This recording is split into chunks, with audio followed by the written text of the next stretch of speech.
my name is Daniel Parks, and I'm continuing our discussion of the Durufle Requiem, looking at three shorter movements that begin in the middle of the larger work, the Pie Jesu, Agnus Dei, and Lux Aeterna. Each of these movements has a particular emotional journey or arc to them, and to illustrate this, I'll play a brief portion from the opening of each movement and another portion from later on in the movement. For the Pie Jesu and Lux Aeterna, we will hear the choir of St. Ignatius Loyola, conducted by Kent Triddle. And for the Agnus Dei, to bring out the opening melody that I want to highlight for you, we'll hear the Atlanta Symphony Orchestra and Chorus, conducted by Robert Shaw. All the translations I'm using come from the work, Translations and Annotations of Choral Repertoire, Volume 1, by Ron Jeffers. So let's begin with the Pie Jesu. The text for this movement is only 2 lines. Pie Jesu Domine, dona eis requiem sempiternam. And in English, that's merciful Lord Jesus, grant them eternal rest. And we'll hear that text repeated several times throughout. Durufle sets this text as a concise solo movement for mezzo-soprano that begins with the Gregorian chant melody and rises to a passionate, almost pleading climax. So let's listen to the opening of the Pie Jesu.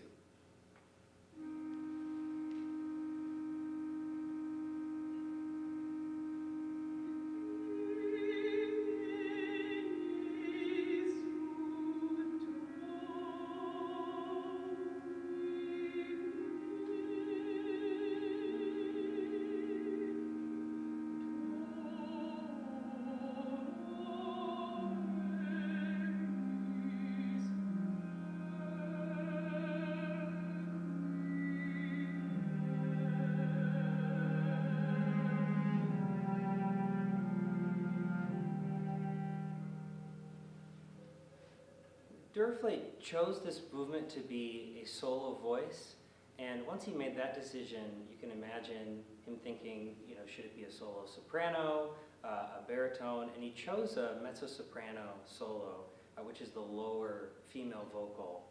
And I think he's using to his advantage the idea that a solo voice is naturally more intimate and personal than the sound of a full chorus.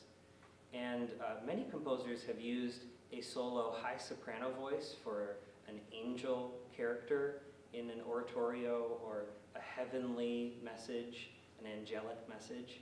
And I think the mezzo-soprano color, that voice has a certain color.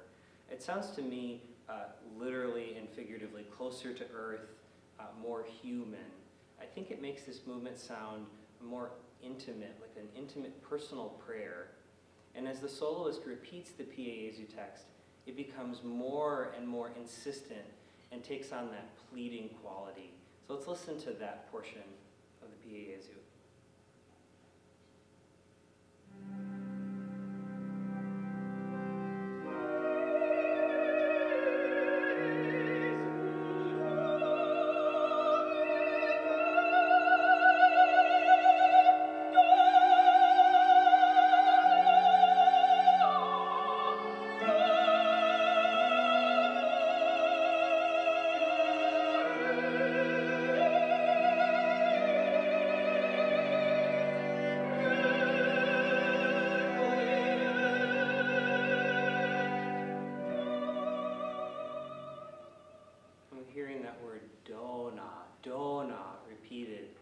Over and over, the grant or give us. It's where we get the English word donate.